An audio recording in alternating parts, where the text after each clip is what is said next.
औज़ुबिल्लाहिमिनश्शैतानिर्रजीम बिस्मिल्लाहिर्रहमानिर्रहीम।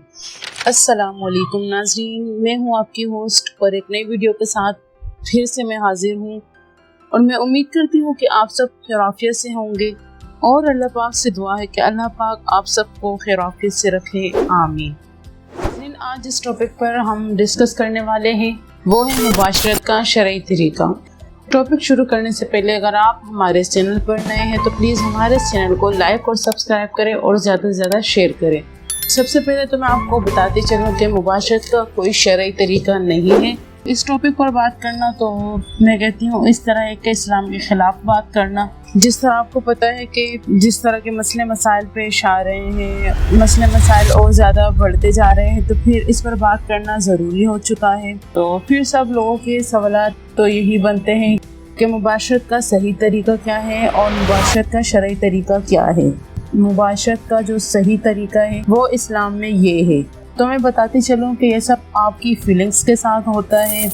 मैं ये बताते चलूँ कि जैसे जैसे आपकी फीलिंग्स डिवेलप होती है तो फिर आपको मुबाशरत की तरीक़ों की ज़रूरत नहीं पड़ती। आप मुबाशरत के लिए जैसे जैसे कंफर्टेबल होते हैं तो फिर आप अपने लाइफ पार्टनर के साथ उसी तरीके से मुबाशरत करना पसंद करते हैं।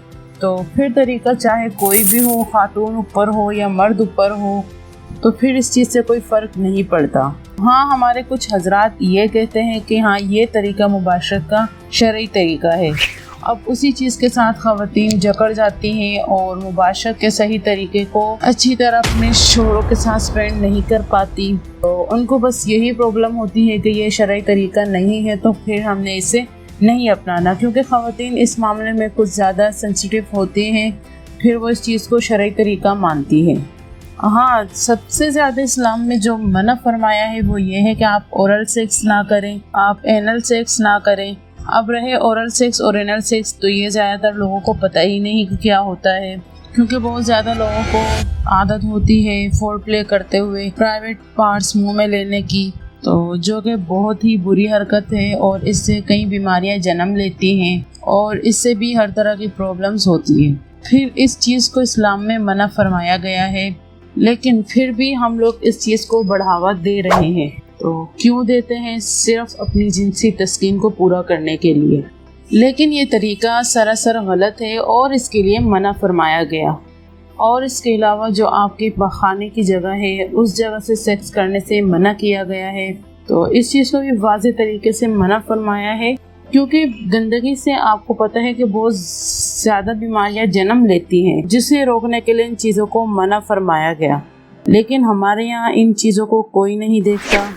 फिर इन सब बीमारियों में जब आपको कैंसर हो जाता है या आपका प्राइवेट पार्ट्स डेड हो जाता है और आप बिल्कुल मर्दाना कमज़ोरी फील करते हैं, फिर आप रोते हैं कि जी हम लुट गए, मर गए, उड़ गए, हमारे पल्ले कुछ नहीं रहा, हमें मुंह का कैंसर हो गया, हमें छाती का कैंसर हो गया, हमें ये हो गया, हमें वो हो गया। तो जिसका सबसे बड़ा नुकसान आप खुद ही करते हैं।